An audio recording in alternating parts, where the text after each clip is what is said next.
वादी कश्मीर में corona virus से एक और शख्स की मौत हो गई है। वादी कश्मीर में अब इस वबा से मरने वालों की तादाद 2 हो गई है। फौत हुए शख्स का ताल्लुक जिला बारामूला से है।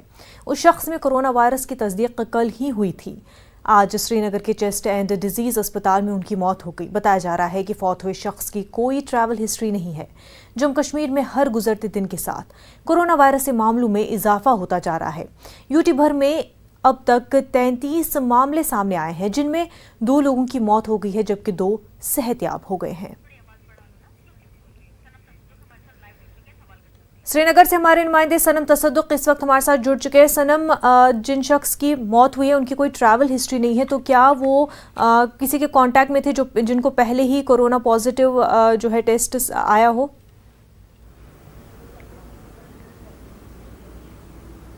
जी मनोजा, देखिए जो इनका भी जिनकी मौत आज सुबह वाक़ा हुई है उनका ट्रैवल हिस्ट्री नहीं है, जैसे वो साफ़ हो गया है अब। लेकिन अब यही पता लगाने की कोशिश की जा रही है कि उनका जो कांटेक्ट है किन के साथ हुआ है। और वहीं यहाँ इंतज़ामिया भी ऐसे लोगों से, जैसे अभी पिछले हफ्ते में हमने देखा यहाँ पे जो पिछले हफ्ते यहाँ पहली मौत जो हुई थी, उसके बाद उनके कांटेक्ट में जो आए थे, कहीं उनमें से जो रिलीजियस सेरेमनी में शामिल हुए थे, और उसके बाद उनमें से कई लोग जो है उनका टेस्ट हुआ और वो पॉजिटिव पाए गए हैं। और उसके इनका भी ऐसा लग रहा है कि इनका भी किसी ऐसे जमात के साथ कोई कांटेक्ट हुआ है जिसकी वजह से इनको ये इन्फेक्शन हुआ, और जिसके बाद वो आज सुबह अपनी ज़िंदगी की जंग यहाँ शहरी हॉस्पिटल में हार चुके हैं। और वहीं यहाँ पे इंतज़ामिया लोगों को बार बार इस्तदा कर रही है, अपील कर रही है कि वो सामने आए, और अगर उनकी ट्रैवल हिस्ट्री है या फिर वो ऐसे किसी शख्स के जिनके पॉजिटिव केसेस अभी सामने आए हैं, जो उनके कांटेक्ट में आए हो, या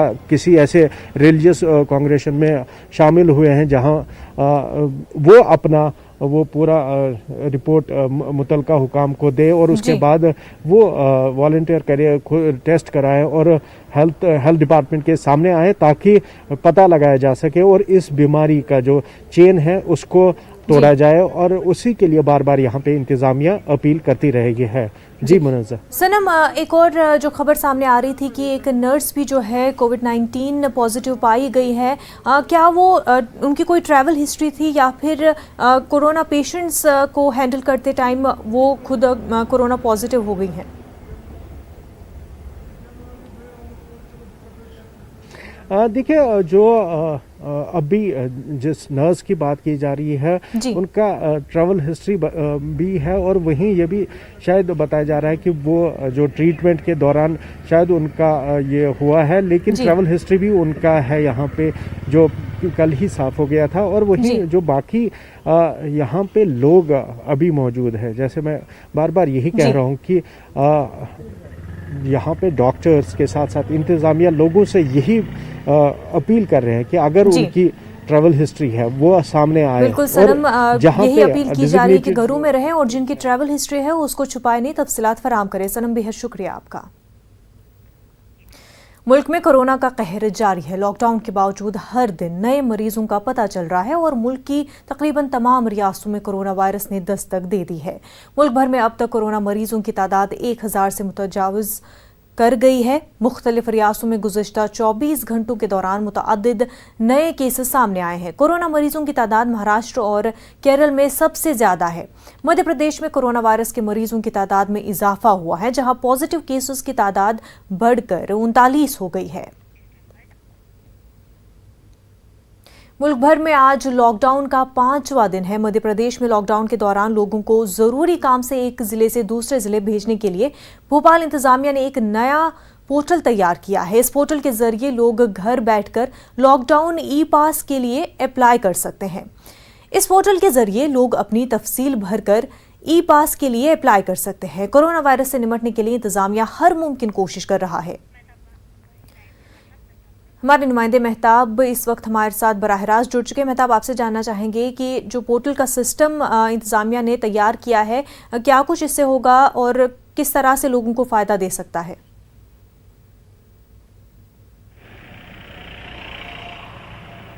मुनज़्ज़म बता दें कि मुल्क में जहां पर लॉकडाउन का 5वां दिन है, वहीं पर मध्य प्रदेश में भी वही सूरत हाल है। 6 जिलों में कर्फ्यू है, लेकिन तमाम जगहों पर सख्त एहतियाती कदम उठाए जा रहे हैं ताकि कोरोना वायरस का खात्मा किया जा सके। जी। मजहबी रहनुमाओं की बात करें, धर्मगुरुओं की बात करें, इंतजामिया की बात करें, पुलिस इंतजामिया की बात करें और फिर हुकूमत की बात करें, हर तरफ एक ही कदम है कि अपने आप को आइसोलेट कीजिए, अपनी ख्वाहिशों को कम कीजिए।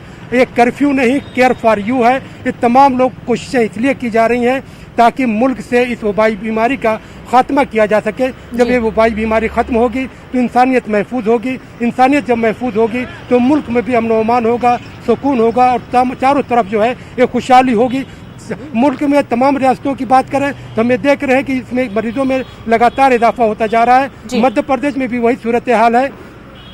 6 जिले हैं जहां पर जो अब तक कोरोना मरीजों की तादाद पहुंच चुकी है, जिसमें सबसे तशवीश की सूरत हाल इंदौर में है। इंदौर की अगर हम बात करते हैं तो वहां पर इंतजामिया ने सख्त कदम उठाते हुए वहां के कलेक्टर और डीआईजी को तब्दील कर दिया है। इसकी वजह यह है कि जब 22 तारीख को लॉकडाउन जनता कर्फ्यू लगा था तो हमें देखते कि वहां पर एक बड़ी रैली निकाली गई थी और वहां पर इंतजामिया उसको कंट्रोल करने में नाकाम रही थी। यहाँ पर लेकिन दूसरी खुशखबरी यह है कि मध्य प्रदेश हुकूमत ने एक बड़ा कदम उठाते हुए यहाँ पर मजदूरों को, तमाम लोगों को 3 महीने का राशन देने का ऐलान किया है और उम्मीद की जा रही है कि 1-2 दिन रोज में ये राशन लोगों तक पहुँचाया जाएगा। जी मुनज़्ज़ा जी, पोर्टल की यहाँ पे बात जो हो रही है तो इंतज़ामिया का कहना है कि पोर्टल में आप तफसीलात फराम करें तो उससे ई पास आपको मिल सकता है। तो जिन लोगों को, जिन मजदूरों की बात हो रही है तो वो किस तरह से इसको एक्सेस कर सकते हैं?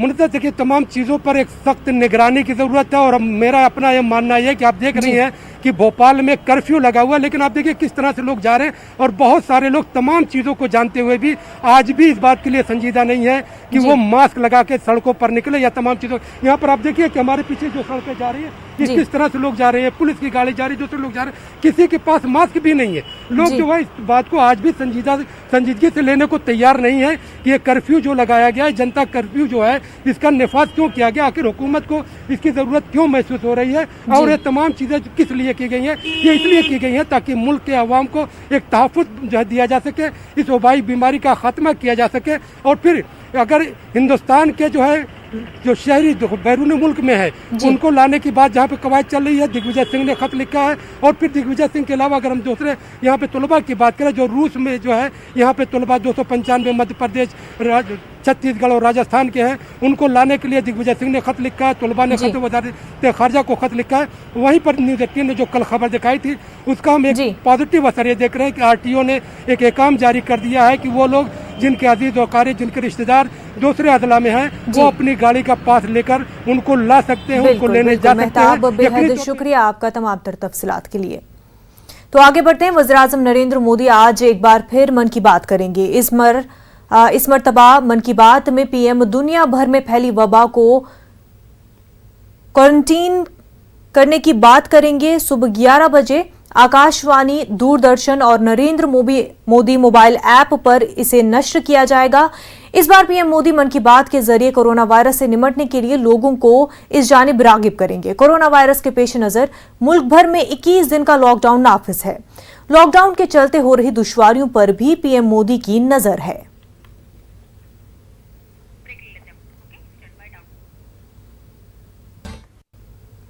ब्रेक के बाद आपका खैर मकदम है। तेलंगाना में कोरोना वायरस पांव फैला रहा है और फिलवक्त तेलंगाना में कोरोना के जुमला 67 मामले दर्ज हुए हैं। कल तेलंगाना में कोरोना से पहली मौत हुई है, जिसके बाद से तेलंगाना में मजीद एहतियाती इक़दाम किए गए हैं। कल एक ही दिन में कोरोना के 8 नए मामले दर्ज हुए हैं। अब तक तेलंगाना में कोरोना से मुतासरा 10 मरीज सेहतियाब हो गए हैं। वज़ीर सेहत ने मीडिया से बात करते हुए कहा कि कोरोना से मुतासरा मरीज 14 मार्च को दिल्ली का दौरा किया था, 17 मार्च को हैदराबाद वापस लौटा था। 20 मार्च को मरीज की तबीयत खराब हो गई, जिसके बाद उन्हें हैदराबाद के एक निजी हॉस्पिटल में शरीक किया गया, जहां इलाज के दौरान उसकी मौत हो गई। वज़ीर सेहत ई राजेंद्र ने सोशल डिस्टेंसिंग मेंटेन करने की अवाम से अपील की है। हमारे नुमाइंदे अनीसुर रहमान इस वक्त हमारे साथ जुड़ चुके हैं। अनीस, हैदराबाद तेलंगाना में कोरोना वायरस की पहली मौत का मामला सामने आया है, तो इस वक्त और कितने केसेस है? अब जो टोल है वो कितना केसेस का सामने आ रहा है? देखिए मगर कल शाम तक के मीडिया बुलेटिन के मुताबिक अब तक तेलंगाना में 67 कोरोना वायरस के पॉजिटिव केसेस दर्ज हुए हैं जी। इसमें से एक शख्स की मौत हो चुकी है जो काफी ज़ईफ था, 75 साल के करीब उनकी उम्र थी। वो एक प्राइवेट हॉस्पिटल में शरीक थे, तो कहा जा रहा है कि जो है कल परसों रात को उनकी का इंतकाल हुआ है। तो और एक मजबूत पहलू ये भी है कि कल जो ईटेला राजेंद्र जो यहाँ के हेल्थ मिनिस्टर हैं, उन्होंने कहा है कि इन जो है पॉजिटिव केसेस में 10 जो केसेस हैं का जो टेस्ट किया गया है प्रिलिमिनरी टेस्ट, उसमें वो नेगेटिव पाए गए हैं और 24 घंटों के बाद फिर एक बार उनका जो है टेस्ट किया जाएगा। अगर इसमें भी वो नेगेटिव पाए जाते हैं तो उन्हें डिस्चार्ज कर दिया जाएगा। तो ये एक हौसला अफजा बात है, लेकिन जो ये कहा जा रहा है कि ये जो हफ्ता है, अगला हफ्ता जो कल से शुरू होगा, ये काफी अहम है। इसमें खदशा है कि काफी बड़ी तादाद में जो है वो केसेस आएंगे। तो इस सिलसिले में हुकूमत तेलंगाना ने काफी तैयारी की हुई है। खासतौर पर कल यहाँ पर जो गच्चीबौली स्टेडियम है उसके स्पोर्ट्स कॉम्प्लेक्स में 1500 बेड्स पर मुश्तमिल एक क्वारंटाइन सेंटर कायम करने की तैयारी शुरू हो चुकी है। और कुल मिलाकर जो तेलंगाना के जो दूसरे अजला हैं वहाँ पर भी जो है जो सरकारी अस्पताल हैं, उसके अलावा भी जो जहाँ कहीं भी जगह मिल सकती है जहाँ पर क्वारंटाइन सेंटर कायम किए जा सकते हैं। तो कुल मिलाकर हुकूमत तेलंगाना इस तैयारी में है कि अगर आइंदा हफ्ते खदशात के मुताबिक अगर ज्यादा जो है इस किस्म के केसेस आते हैं तो लोग सामने आते हैं बिल्कुल, तो उनको क्वारंटीन करने की फैसिलिटीज इंतजामिया कर रही है। अनीस रहमान, बेहद शुक्रिया आपका। आंध्र प्रदेश में कोरोना के केसेस में मजीद इजाफा हुआ है। कल एक ही दिन में 6 मजबूत मामले सामने आए हैं। हुकूमत की जानिब से जारी करदा हेल्थ बुलेटिन में ये बात कही गई है, कोरोना केसेस में इजाफे के बाद रियासती हुकूमत ने कड़े कदम उठाए हैं। पहले सुबह 6 बजे तक शाम 7 बजे तक कर्फ्यू में ढील दी गई थी। रियासत में कोरोना के बढ़ते केसेस के बाद हुकूमत ने सिर्फ सुबह 6 ता सुबह 9 बजे तक कर्फ्यू में ढील दी है। अवाम सुबह 6 ता 9 बजे तक ही अशाए ज़रूरिया खरीद लें। गैर ज़रूरी घरों से बाहर निकलने वालों के खिलाफ सख्त कार्रवाई होगी। इसहाक इस वक्त हमारे साथ जुड़े हुए हैं, हमारे नुमाइंदे विजयवाड़ा से। इसहाक, आपसे जानना चाहेंगे किस तरह के इकदाम वहां पर किए जा रहे हैं, क्योंकि केसेस में लगातार इजाफा हर दिन हो रहा है।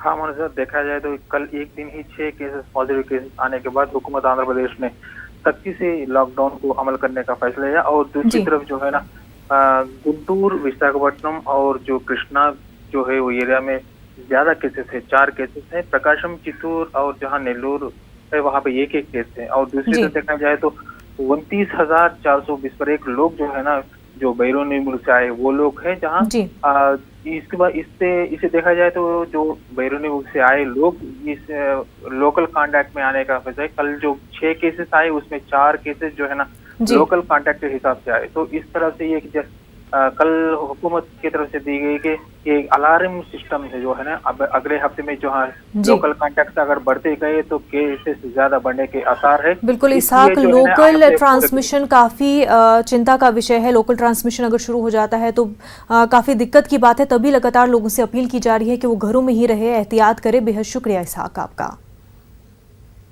महाराष्ट्र से अपने वालिद की लाश मुंतकिल कर रहे एक शख्स को काफ़ी परेशानी का सामना करना पड़ा।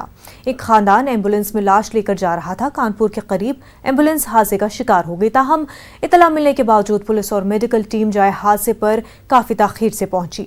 आखिरकार शहर काजी ने पहुंचकर जख्मियों की मदद की और मुतासरा खानदान को दूसरी एम्बुलेंस से बिहार में उनके आबाई मकाम के लिए रवाना हुआ। हमारे नुमाइंदे संदीप सविता इस वक्त हमारे साथ जुड़ चुके हैं। संदीप, पूरा मामला क्या है, तफसीलात जानना चाहेंगे।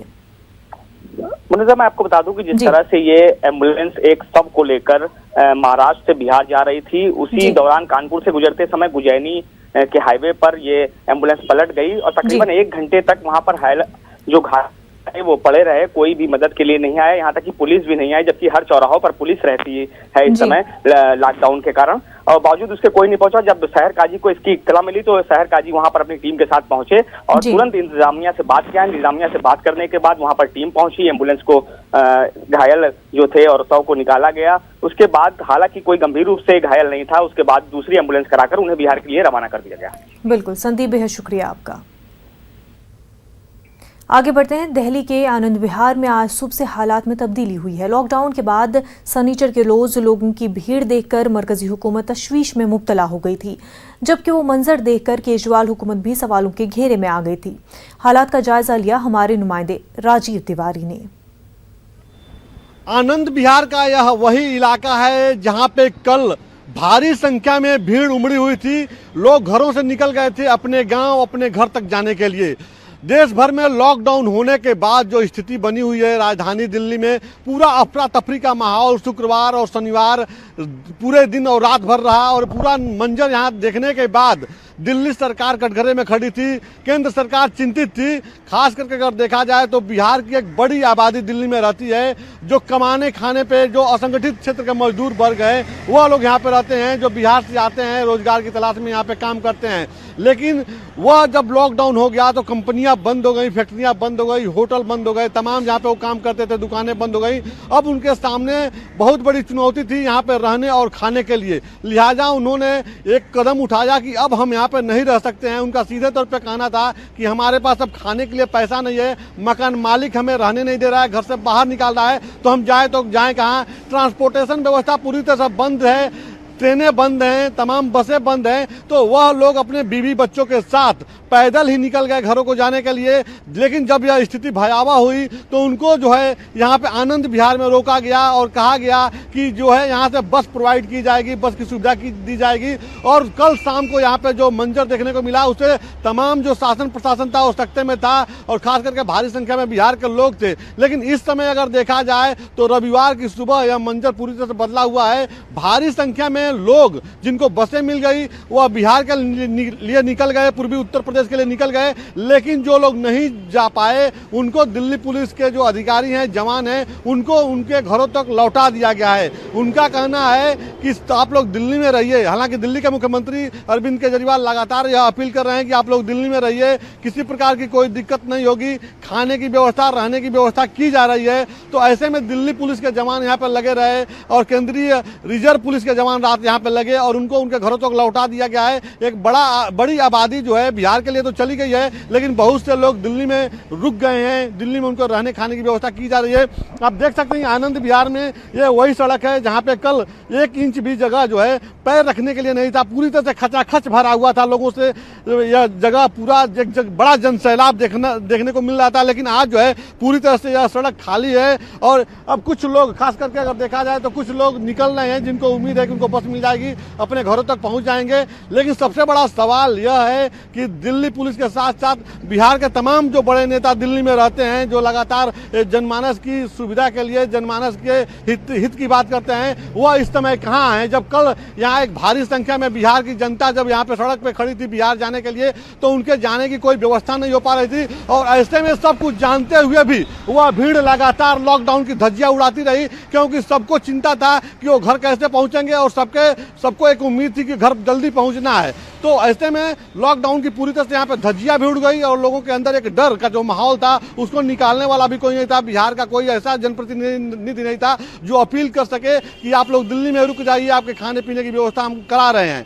तो तमाम सवालें खड़े हो रही हैं। लेकिन सबसे बड़ा सवाल यही है कि आखिर जो जनता है वो अपने घर तक कैसे पहुंचेगी। अगर जो लोग दिल्ली में रुके हुए हैं उनको कितना सुविधा मिलती है, यह देखने वाली बात होगी। कैमरा पर्सन अंकित जैन के साथ राजीव तिवारी, न्यूज़ 18, आनंद विहार, दिल्ली।